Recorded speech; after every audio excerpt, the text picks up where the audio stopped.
ये वक्त बताएगा, लेकिन आपने कई चोरों की उद्घोषणा करी।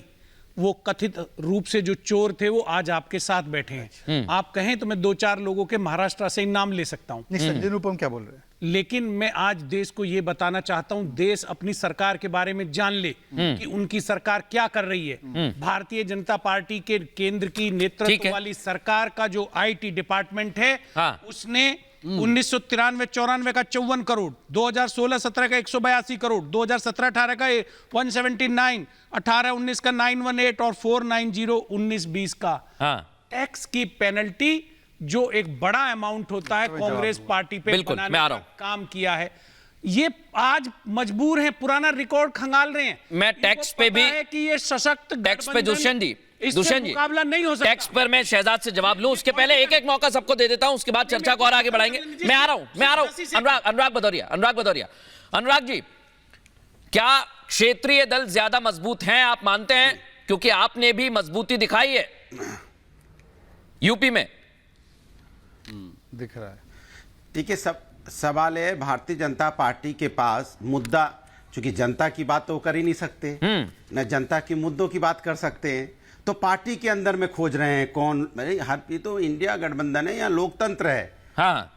इंडिया गठबंधन की तरह नहीं है कि कोई कुछ बोलेगा नहीं, चुप तो सारे चुप हैं। भाई वहां चिराग पासवान उनके चचा आपस में, तो हमने तो कभी नहीं पूछा, क्योंकि वो मेरा मुद्दा नहीं है कि चचा कहां से लड़ेंगे। मेरा मुद्दा है कि भाई ये बताइए कि 83% युवा बेरोजगार क्यों हैं आईएलओ की रिपोर्ट के हिसाब से, ये बताइए। मैं ये जानना चाहता हूं। मुझे इंटरेस्ट नहीं कौन कहां से लड़ेगा, मुझे इंटरेस्ट इस बात में है कि किसान की इनकम दुगनी हुई कि नहीं हुई। मुझे इंटरेस्ट इस बात में है कि उसकी एमएसपी की गारंटी मिलेगी कि नहीं मिलेगी। मुझे चिंता इस बात की रहती है कि भैया फसल किसान की है, सुरक्षित होगी कि नहीं होगी, उसको कैसे पूरे सही दाम मिलेंगे कि नहीं मिलेंगे। छात्र एग्जाम देने जाएगा, पेपर लीक तो होगा कि नहीं होगा, पेपर लीक होगा तो दोबारा से कैसे उसकी तैयारी होगी, हमें यह चिंता है, जिसपे ये बात नहीं करना चाहते। महिला अत्याचार पे, महिलाओं को कहीं रोड पे घसीटा ना जाए, कहीं मणिपुर जैसी घटनाएं ना हो या बीएचयू जैसी घटनाएं हो रही हैं, ये मेरी चिंता का विषय है। हम इसको आवाज उठाते हैं, ये इस पे चर्चा नहीं करेंगे कि डॉलर रुपए के मुकाबले 83 यहाँ पे 83 पे पहुंच गया, वो चिंता ही नहीं है भाई। तो कमाल की बात है कि इनको जनता के मुद्दों मैं ले रहा हूं, जवाब दे रहा हूं। शहजाद आ रहा हूं आपको, एक छोटा सवाल है बस मेरा। अनुराग जी, एक छोटा सवाल है। क्या हो गया? अरे देखो क्या बोल दिया। अरे देखो नहीं अनुराग जी, एक छोटा सवाल मेरा है।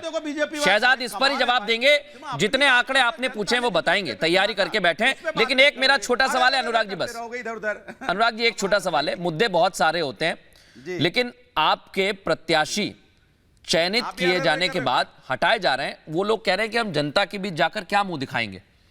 ये भी मुद्दा रहेगा क्या अनुराग जी?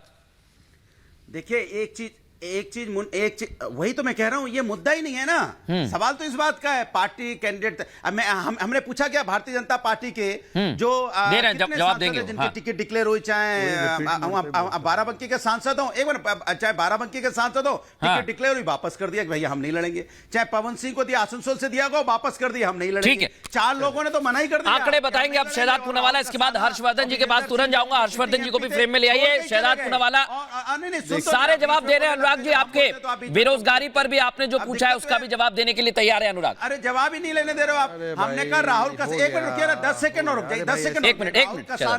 राहुल कसाना जो उनके सांसद बीजेपी के, विजेंद्र सिंह बीजेपी के सांसद छोड़ के चले गए इनकी पार्टी, यानी आपके पास भी है मुद्दे। और ना हर्षवर्धन जी अब आपके ही सवाल का जवाब दे रहे हैं शहजाद पूनावाला। इसके बाद में हर्षवर्धन जी आपके पास आऊंगा। अनुराग जी बहुत बहुत धन्यवाद। हाँ बोलिए। आ रहा हूं, इसके बाद आऊंगा अनुराग जी, आऊंगा। जिन 2 नामों को इन्होंने गिनाया उनके टिकट कटे थे और तब जाकर इन्होंने कांग्रेस से टिकट लिया, जबकि इनके सिटिंग सांसद रवनीत बिट्टू और इनके सिटिंग सांसद रिंकू, ये दोनों पंजाब जैसे स्टेट में जहां पर भाजपा को बताया नहीं जाता ज्यादा, वहां से ज्वाइन कर रहे हैं। तो ये अंतर है, पहली बात। दूसरी बात देखिए, आज अनुराग जी के दिल, हृदय, मानसिक संतुलन पे थोड़ा जोर झटका पड़ा है। मैं उनके साथ पूरी सद्भावना के साथ खड़ा हूं। उनके लिए कठिन वक्त है। उन्होंने अनएम्प्लॉयमेंट पे कभी ट्वीट किया ना हो, परंतु समाजवादी पार्टी के ऑफिशियल हैंडल से श्री मुख्तार अंसारी के लिए ट्वीट हुआ है। ये आईएमएफ की रिपोर्ट बता रहे थे 83% अनएम्प्लॉयमेंट, वो आईएलओ की रिपोर्ट है। इनको आईएमएफ और आईएलओ का अंतर नहीं पता, इनसे हम बहस करें। अरे 18% बेरोजगारी छोड़कर गए थे अखिलेश, आज 2% बेरोजगारी उत्तर प्रदेश में, इसलिए सरकार रिपीट हुई। 14, 17, 19, 22 में यही राग लापा। आपको तो लखनऊ में डिपॉजिट जब्त हो गई आपकी, तो इसलिए छोड़ देते इन बातों पर। आज मैं आना चाहता हूं, अगर मुद्दे इनके पास इतने सारे हैं तो बताइए कि ये हिंदुओं को गाली क्यों देते हैं, सनातन को गाली क्यों देते हैं, क्यों बार बार इनके नेता कहते हैं कि राम मंदिर जो है वो गुलामी की निशानी है, चरितमानस पॉइजन पोटेशियम साइनाइड है। और आखिरी बात देखिए जो दुष्यंत नागर ने कहा, देखिए मैं दुष्यंत नागर जी को सीरियसली लेता हूँ, इनको मैं सीरियसली भी नहीं लेता भाई, मैं इनको सीरियसली नहीं लेता पर्सनल। हाँ, आप आंकड़े बताइए मुझे। IMF की रिपोर्ट थी, ILO की रिपोर्ट थी, अलग अलग रिपोर्ट है, बिल्कुल मॉनेटरी फंड अलग चीज है और वो अलग चीज है। कम से कम ये व्यक्ति सीरियसली तो कुछ बोलते हैं, तो मैं इनका जवाब दे सकता हूँ। अब मैं दुष्यंत नागर जी को बड़े सीरियसली एक चीज, हर्षवर्धन जी तुरंत आ रहा हूँ आपके पास। 10 सेकंड हर्षवर्धन जी, 10 मिनट चाहता हूँ 10 सेकंड। आज आया है हाईकोर्ट का ऑर्डर कि इनकम टैक्स की जो कार्रवाई है, देखिए मैं इनको जनता इग्नोर कर रही है, मैं भी इग्नोर कर सकता हूं अनुराग जी को, पर मैं दुष्यंत जी का जवाब देना चाहता हूं सम्मान से। एक देखिए अरे भाई जनता ने एक करके जवाब ऐसा इग्नोर किया है कि लखनऊ से आपके डिपॉजिट जब्त करवाने की स्थिति आई। आपके लखनऊ के मेयर के चुनाव में क्या स्थिति हुई, मैं दुष्यंत नागर जी का जवाब दूंगा। मैं आप जवाब दीजिए, मैं हर्षवर्धन जी आपके पास आ रहा हूं। 10 सेकंड बस। हाँ बोलिए। 10 सेकंड। मैं अनुराग जी 1 सेकंड सुन लीजिए, अनुराग जी सुन लीजिए, मैंने आपको वक्त दिया, उन्होंने भी आपका जवाब दिया, मैं फिर आपके पास आऊंगा, चिंता मत करिए, 4 ही मेहमान, वक्त मिलेगा, जवाब दीजिए। 10 सेकंड हर्षवर्धन जी। हाँ। आज ही हाई कोर्ट ने इनकम टैक्स की कार्रवाई को सही बताया और 2 दिन पहले 45 पेज का ऑर्डर आया है जिसमें कि कांग्रेस के 520 करोड़ के अनअकाउंटेड ट्रांजैक्शंस थे। ठीक है। मैं दुष्यंत नागर जी से पूछा चाहता हूं, क्या ये अपने आप को संविधान और कोर्ट के ऊपर समझते हैं क्या? कि टैक्स की चोरी करेंगे, देश की जनता का पैसा चोरी करेंगे और मैं जवाब नहीं देंगे? एक फैक्ट के साथ नागर जी आपको क्या लगता है कांग्रेस संविधान के ऊपर है? एक फैक्ट के साथ मैं आ रहा हूं, दुष्यंत जी मौका दूंगा, मैं हर्षवर्धन जी के पास जा रहा हूं। हर्षवर्धन जी को ले आइए, मैं इसलिए दुष्यंत जी 1 सेकंड, 20 मिनट हो गए, हर्षवर्धन जी वेट कर रहे हैं बड़ी देर से, मैं जवाब लूंगा, आप निश्चिंत रहिए। हर्षवर्धन जी एक छोटा सवाल है मेरा, सवाल यह है, क्षेत्रीय दल कई जगह पर कई सीटों पर मजबूत हैं, लेकिन कांग्रेस पार्टी समझ नहीं पा रही है, जो दल दावा करते थे प्रचार का, आज वो प्रदर्शन साथ में कर रहे हैं, लेकिन क्या इसका खामियाजा भुगतना पड़ेगा? हर्षवर्धन जी। देखिए, सबसे पहले तो मुझे लगता है कि जब गठजोड़ होता है तो गठजोड़ का मूल यही है कि जो मजबूत है उसका ही अपर हैंड रहेगा। ठीक। अगर क्षेत्रीय दलों को ये लग रहा है कि कांग्रेस को सीटें अधिक दे देने से वो हार सकते हैं, उनका नुकसान हो सकता है, तो वो क्यों भला देंगे? बिल्कुल, और हुआ मुझे भी लगता है कि ये देना भी नहीं चाहिए।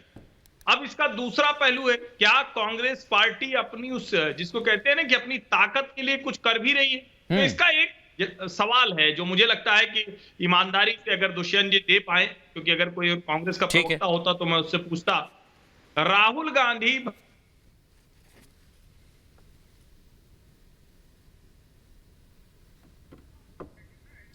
हर्षवर्धन जी का थोड़ा सा तकनीक की दिक्कत आई है, लेकिन दुष्यंत जी वो आपसे सवाल पूछ रहे थे, पर बैंक अकाउंट फ्रीज नहीं हुआ, ये हाई कोर्ट ने कहा है। अच्छा ठीक है, मैं एक बात सवाल भी पूछ रहा हूं मैं दुष्यंत नागर जी। देखिए, टैक्स तो भरना होता है, देखो टैक्स तो भरना होता है, ये तो कानून में लिखा हुआ है।